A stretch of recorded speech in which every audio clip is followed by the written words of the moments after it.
I've chosen a topic we can all relate to. That's texting and driving. In my video, you'll learn a few statistics I've heavily researched and compiled together for the purpose of this project.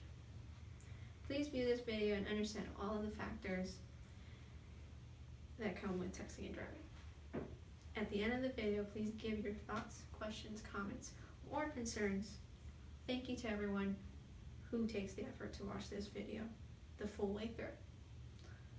If there are any additional statistics or any factual fallacies within this video, this class is about helping one another get better as much as it is about getting better. I've heavily enjoyed my time in this class learning how to get better communicate and articulate things in a way where I'd be able to draft my own videos and speeches. Please enjoy the video. Thank you very much. Hello, my name is Jennifer Sam, and my topic is why you shouldn't text and drive. I chose this topic because so many of my friends and coworkers have at least one story of texting and driving, and it's something I'd like to hopefully bring more light on in regards to the risk. Texting and driving is the issue that our society has faced for about 20 years now. The National Safety Council reports that cell phone users has led to 1.6 million crashes per year with nearly 390,000 injuries.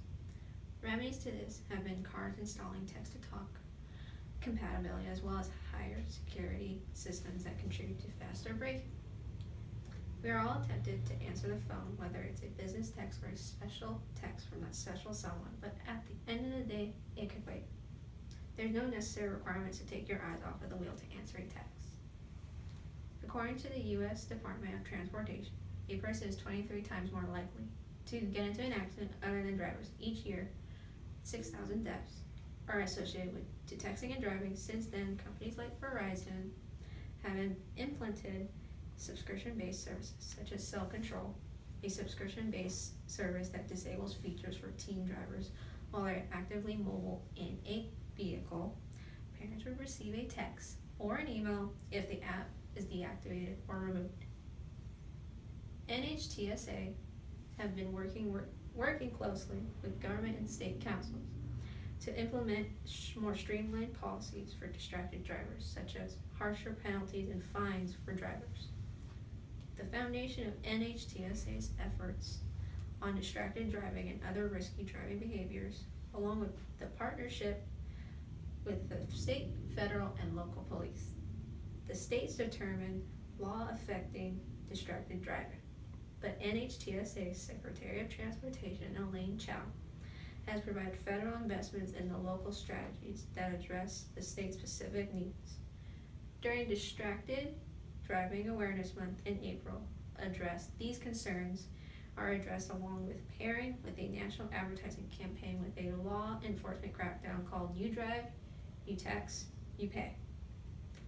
Young drivers reported feeling well informed regarding their state's texting and driving laws. However, the group's responses showed most young drivers incorrectly assume texting and driving has been outlawed across the United States. This indicates a knowledge gap among young drivers, especially those who live in states with strict texting and driving laws. 36% of the respondents aged 18 to 24 admitted to texting while driving.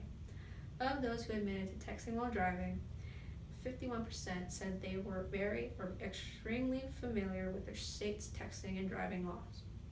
48% of those respondents said they thought driving under the influence of alcohol was more dangerous than texting and driving, though both behaviors can cause fatal car accidents. 48% of those surveyed said they thought driving under the influence of alcohol was about as dangerous as texting and driving. Young drivers who admitted to texting while driving or reading a text while driving were nearly twice as likely to continue to engage in cell phone use, including reading and sending text messages, than were other respondents, thereby doubling their chances of more than once getting into an accident. In the 1980s, Mothers Against Drunk Driving brought national attention to the tragic number of annual deaths caused by drunk drivers.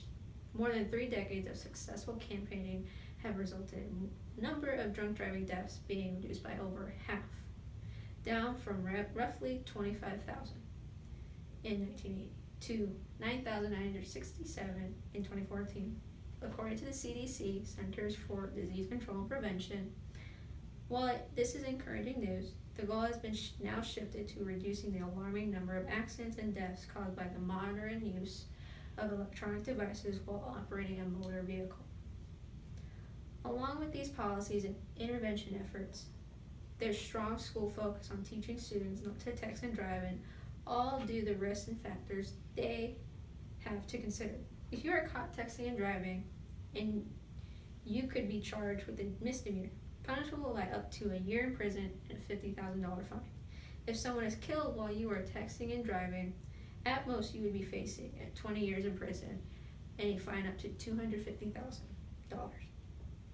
It only takes a second, but it can have lifelong repercussions. Texting and driving may seem innocent enough, and it's certainly tempting to do.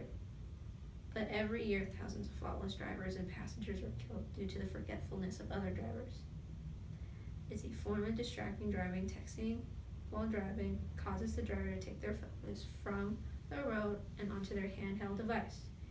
Even while at a stoplight, this behavior can be dangerous, as drivers need to maintain total focus in order to drive safely. At the end of the day, bearing an emergency, texting can wait. Multiple apps now feature handheld or hands-free calling. Cars have computer systems specifically built for calling and text-to-speech where a driver wouldn't need to touch their phone. In terms of social media, some apps have certain functions where you can block other messages from apps while on the road. At the end of the day, it's up to us all to take personal time and care to set the phone down while we aren't on the road. It's safer for us and our future and everyone else, and it could save a whole lot of lives in the future and further time. Thank you for watching.